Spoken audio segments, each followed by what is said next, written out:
Whosoever holds this hammer, shall they be worthy, will party with Thor. Hey everyone, we're talking WWTD. What would Thor do on this applesauce and baloney? I'm Thor. I'm Eric, and yeah, bring it down, Party Thor, bring it down. I'm still hungover from all that Asgardian mead we drank last night. Right. Wow. Yeah, we are recording this on a Thursday, Thor's Day. You are a Thor, not the Thor. It's a many multiverses. And I guess fortunately for the MCU, or unfortunately for the MCU, this episode of What If, episode 7, or is it 6? 6. 7. Episode 7 of What If is what if Thor had been an only child, but already known on the interwebs and between us as Party Thor episode. Party Thor, yep. So yeah, this is a world, this is universe in which Odin gives the son Loki back to the Frost Giants after he defeats them, instead of keeping the child. And I gotta tell you, from the get-go, I definitely thought, because I saw Tom Hiddleston's name show up in the credits, I definitely thought that was going to turn out differently than it did. Right, yeah. No, when we see the Frost Giants, definitely, I'm like, oh no, what's totally got here? me. Totally, are we going to have a battle on Earth and like there's a rumble, but there's not the rumble we expect. No, Loki shows up with his ice bros, which I died. Right. I died. Come on, ice bros, let's get out of here. Oh, the vernacular in this episode just killed me. Absolutely killed me. Right. So basically, Thor turns into a party animal, right? Yeah. And just comes to Earth. Same kind of way. Shows up. Jane Foster, voiced by Natalie Portman in this episode, has been following this Thor around, but meets up with him in a very different way. Meets up with him in Vegas while he's having like intergalactic Guardians of the Galaxy party down on Vegas Strip. You know. Yeah. So yeah. Well, so I had a question. Right. One of the things that really stuck out to me is where this episode falls in the timeline of what we know of the Marvel movies. Because I don't feel like this happened when Thor happens, based on some of the characters we see in it, based on some of the things that are happening during it. Mm-hmm. It feels like this happens later in, the Avengers Infinity Saga. Somewhere more in the middle of it, more around agree. Dark World, because he goes into the Odin sleep, right? And that's right. That's a Dark World. Yes, thing. I think it definitely happens later because they drop, and that's a very astute point, because they do drop earlier in the episode. I don't know if anybody caught this or if you caught it, but when we first meet Darcy and Jane Foster, they're working for S.H.I.E.L.D. So that assumes that the events of Thor happen, but without Thor, where S.H.I.E.L.D. like kind of gets wind of her doing her research about these interdimensional portals coming to Earth, and basically, bring her into the fold of S.H.I.E.L.D. And so I definitely got the feeling like they were sort of working, maybe not for S.H.I.E.L.D., but in tandem with S.H.I.E.L.D., because that's like, right. Doesn't she say something? We got to let S.H.I.E.L.D. know right away. We're doing this research for S.H.I.E.L.D. We've got to figure this out. And that was a question that I had in this episode, because she calls S.H.I.E.L.D. and technically, like, at this point, if you haven't had a run-in with S.H.I.E.L.D., you shouldn't know who S.H.I.E.L.D. is. Right. Well, I mean, it makes sense. So if the events of I don't think she works with them per se, but she's definitely. I think she does. I think, she's not in S.H.I.E.L.D., but I think that S.H.I.E.L.D. is like basically eventually did with her what they do at Thor's insistence at the end of Thor, where he says, "Hey, Cole, son of Cole, Phil, son of Cole, I will help you, but give her research back." So I'm just going to walk. I imagine that around the time that Thor happens, but Thor doesn't actually show up, S.H.I.E.L.D. gets wind of her experiments. Kind of like goes, "Hey, we want to know what's going on with these experiments. We'll let you operate independently, but if you get any blips, let us know."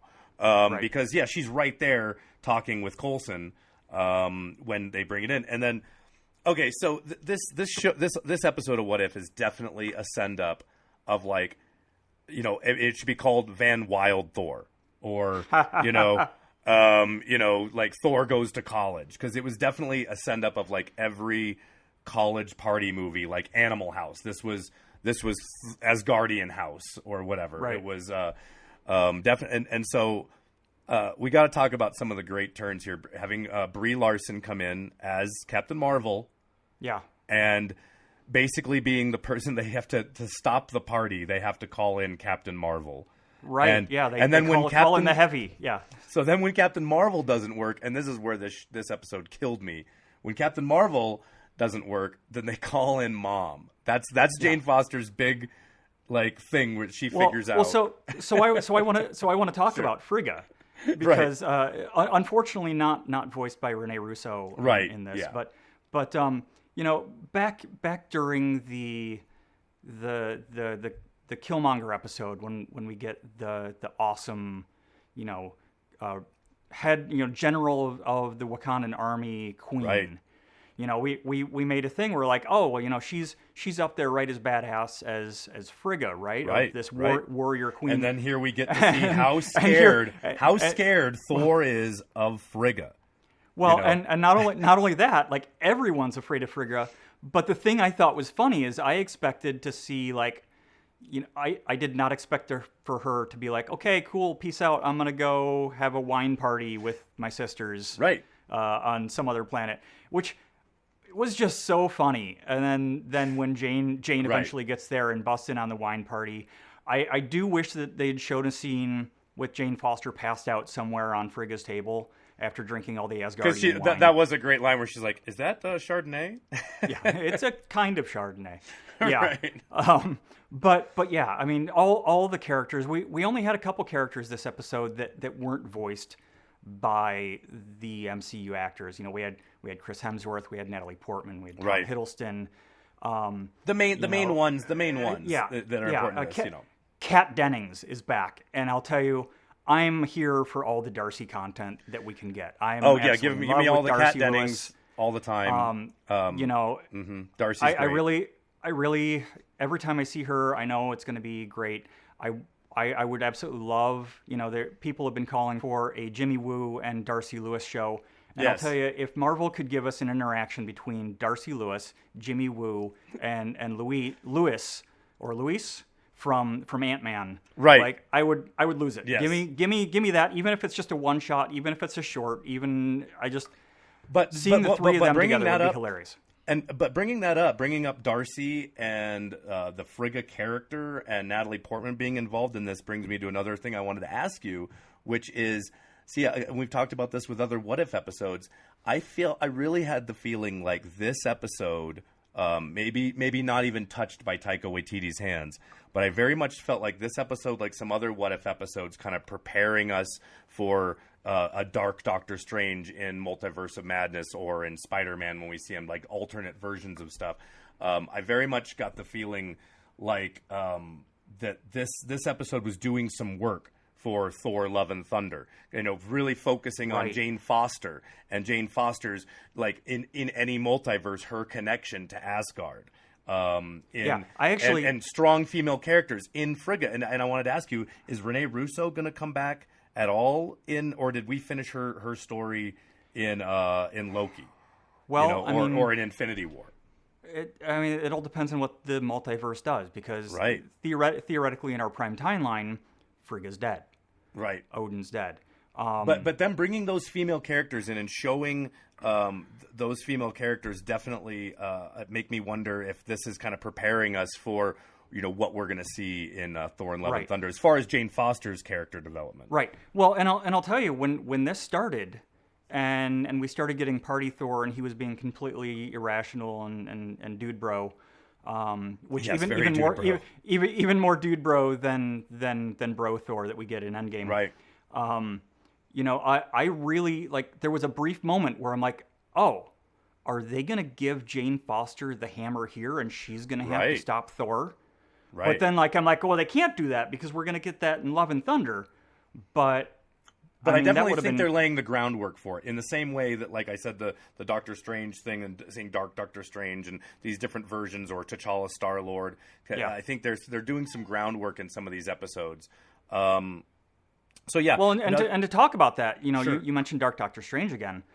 I think it's really funny. I think I sent you the link to the article that the writer of this episode tweeted out, and he's like, hey, just want to let you guys know that this next episode, episode 7, is definitely not as tragic as the Doctor Strange episode, which is like which had me really like comforted in a very not comforted way, because when you're like, it's not as tragic. It's like, oh, it still leaves a lot of room. Leaves a lot of Yeah. room for tragedy. But no, this was a very, very up episode. I wanted to talk real quick about some of my favorite parts of this episode. There are many. Like the Grand Master scooting around with his assistant. We're gonna take these scoots. Yeah, we're gonna take these scoots. I wish it had been Jeff Goldblum, but they probably couldn't have got it. Was it Jeff Goldblum? It was Jeff Goldblum. Was it? Awesome. It was Rachel House. Jeff Goldblum as the Grand Master, mixing the party, eating his cake, loving his cake, because who never says they don't like cake? Yeah, it's my birthday. Yeah. And it was played, and his assistant who plays Rachel House was Topaz. Nice. Awesome. That's awesome. Where's her name? Jamie Alexander was there as Sif for her one line that she gave. Karen Gillan was Nebula. Taika Waititi was Korg for the one line. Well, and we got Howard the Duck. We got to talk about Darcy and Howard we the get Duck. Howard the Duck. That is to circle back to your Darcy thing. That's the show I want. Do I want a Darcy Howard the Duck show? So there's been talk that I've heard that there's been pitches for a new Howard the Duck movie. They should. And I would, as much as I love the first one, and I love the characters from that first movie, I now want a new Howard the Duck movie with Seth Kat Green Dennings. Is perfect. He's got Seth the chops. Green and Kat Dennings. He's got the comedy chops. I mean, if you just had, Seth Green's probably short enough compared to Kat Dennings. He could probably just be on set. Right. They wouldn't have to have the guy that plays Rocket. And don't even give him a Howard the Duck hat. Pull out an old Jar Jar Binks hat and put it on his head, and then just the brown visor with the googly eyes. Yeah. Right. But no, just put him on set. Just kind of like they had James Gunn's brother doing Rocket on set, and please. Like if wish list, please Santa Claus, bring me a Kat Dennings, Howard the Duck, Seth Green show. I didn't really quite realize how much I wanted that until that moment when the two of them started interacting. Right. I'm like, are we going to get a Howard the Duck Kat Dennings team up in this? this? Well, they get married. We did. In this episode, they're married and then divorced in the time that they get married in Vegas and are divorced. In the span of days that this episode takes place, she gets married to Howard the Duck, and then she's calling him Howard, and they're acting like an old divorced couple. It was awesome. It goes from the weird duck, the ugly duck thing, to calling him Howard, and again with actors that we saw in this, we get more Frank Grillo as Brock Rumlow. I love how much they're using him in this series. Right, and he's been a big proponent of all the Marvel stuff. Yeah. He says he's really upset with how quickly that his character was done with. So I love that they're giving him all the play in this. Yeah, no, he's getting to play, and I wanted to ask you about that. Like, is this version of Frank Grillo not evil and just like, I don't know. Technically, again, we're dealing with a weird multiverse. Right. Because this Frank Grillo, even though he did want to use the nukes and was like, oh, shucks, we didn't get to use the nukes, he felt like this Frank Grillo, Crossbones. Brock Rumlow, yeah. Yeah, Brock Rumlow didn't feel evil. Like, they've shown him in the other ones where he's got that kind of edge where, he's still working for Hydra. But not in this one. I didn't feel it. That's the funny thing with the multiverse is, we're ascribing everything that we know of the MCU onto these shows, and we should. We've tripped on this before in these episodes because maybe Hydra didn't infiltrate S.H.I.E.L.D. in that universe. Right. Maybe Hydra is still in hiding. We don't know how the timeline split. There's the many. But then talking about the timelines, we got to get to, because we're running out of time. Got to talk about, and you warned me because you saw this episode before me, but you're like, okay, so how does the TVA work with the multiverse, work with the quantum realm? And when I saw the episode, I knew exactly why you gave me the heads up. Because, Because what a WTF moment in this What If series. Because the very end of this, everything's all cool and fine, and then even the Watcher, even Uatu's like, wait, what? Yeah. Because... And so far, everything has a happy ending. Wait, what? Wait, what? I mean, the Watcher... Okay, so this is a big moment. Again, moving to our Defenders of the Universe, or the Watcher and the Defenders of the Universe episode that is incoming and coming in hot from this little end clip of this episode. Because so Ultron, the worst imaginable version of Ultron with all the Infinity Stones, Ultron with the Vision body, and then an Ultron oversuit, shows up with an army of Ultrons and is getting ready, and the Watcher hasn't seen it coming. So that means something has happened. And do you want to know what my number one guess is? Sure. Kang! I knew you were going there. I have to lean on the Infinity Stones. I'm leaning toward the... It's like I brought up to you when we were talking on the phone the other day, and I posed that question of, I asked you when Thanos snapped, and he eradicates half the life in the universe. In the universe. Is that just our prime timeline universe, or does that snap affect all the multiverses that affected? And through our conversation, you're like, well, it might have affected multiverses, but where it's not going to affect is the quantum realm, where the TVA maybe exists. That's where, so anybody that's not as nerded out or caught up with us, there's a shot in Ant-Man 2. They're going to the quantum realm, and somebody froze on the internet. They found the little shot of this city that looks, a lot of people think, like the city from the TVA in the Loki show, which is where Kang's base of operations is somewhere out of time. And so in our conversation you're referencing from the other day that we're trying to rehash, is that okay, so we have to believe that in the Marvel Universe, in the MCU, the only way to do time travel is to go through the quantum realm. That's the whole thing that Scott Lang brings to the table with Infinity War and the time heist.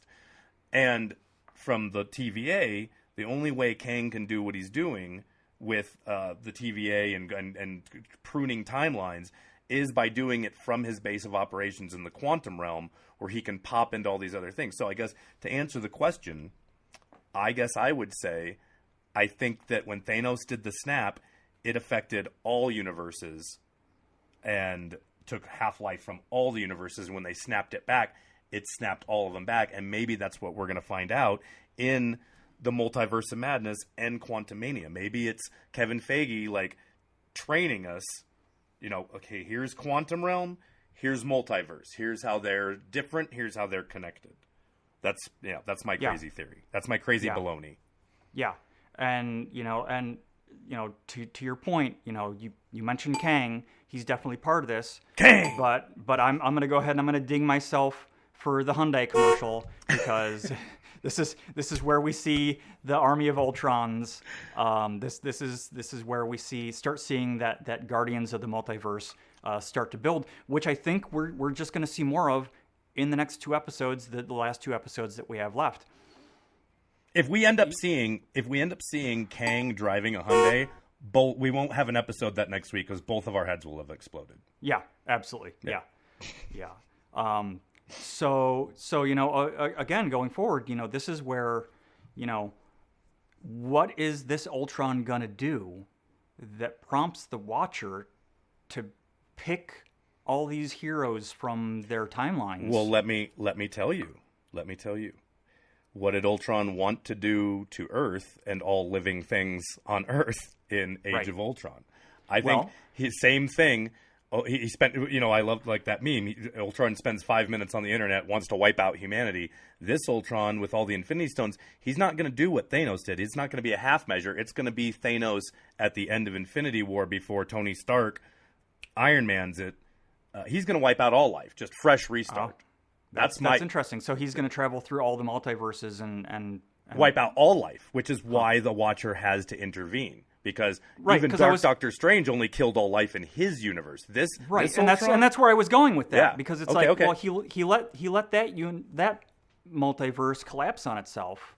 No, that universe, not just that universe in the multiverse. But now this threatens the entire universe, the entire multiverse. This Ultron is going to wipe out all life everywhere. Yeah. That's Yeah. what I think. And that's why Very the Watcher cool. has to get his super team together, and why he'd even have a Dark Doctor Strange or a Party Thor on that team, why or an could Eric have, Killmonger or a Killmonger teaming up with T'Challa Star-Lord, because this is for the universe. We'll have to set our family squabbles aside here, and this is for the universe. This is for everything. This is for all the marbles. All the marbles. Yep, all the marbles. Yep. But yeah, no, I mean, just a really fun. I needed this palate cleanser episode. That I was starting to get real sad about watching What If, and I knew what I was in for. But yeah, it was a fun palate cleanser episode. So many more Easter eggs. Other people are going to cover all the Easter eggs and everything that we didn't catch. But yeah, just some really fun moments, and yeah, I mean, and an interesting turn, by Loki, by Tom Hiddleston, to show this, like, had he grown up on his own, without that conflicted sense of identity, he was pretty cool, right? I mean, Yeah. Party Loki was like chill. I mean, pun intended. Literally. Pun intended. Yeah, no, and it was cool that they had the ice horns to emulate back into that. Yeah, all the callbacks in this were just great. Right. Again, we could probably gush about this for another 30, 40 minutes. We're not going to do that to you. We're going to go ahead and we're going to wrap this up here. Yep. I love it. Just a little helping. We just get into the What If. I'm excited for our next couple episodes. Yeah, excited for the next couple episodes of What If. Can't wait to see those. Yeah. Also, really, really excited to talk Star Wars Visions. I'm jumping all over that right now. Yeah. It's so fun. Other thing that I'm doing, I'm rewatching Black Widow. I went out and I bought the Blu-ray. I couldn't stand it anymore. I know I'm going to get it in like 2 weeks, but I wanted to watch it. I want to support ScarJo. Nice. Yep. So that's my week in a nutshell. That's all I'm going to be doing is watching Black Widow and Star Wars. And Star Wars Black Widow Visions, and man. Star Wars. I got to get it as soon as we get off here. That's exactly what I'm going to do. I've got about two and a half hours of Star Wars Visions. Right. So, guys, just again, if we covered something that you didn't want us to cover, or didn't cover something you wanted us to cover, or... Well, too bad about that. We're going to cover the stuff we want to cover. Yeah, we're going to talk about whatever we want to. There's something you want us to talk about, Yeah. please like and subscribe. Tell us what we're doing right, wrong, anywhere in between. We're going to play with different formats and I think we're going to try a live show here in the near future. So yeah, lots of exciting stuff coming up. Lots of stuff to talk about. So hopefully we'll be one of the places you go to hear about it. Absolutely. Can't wait to see you. Talk to you then. See ya.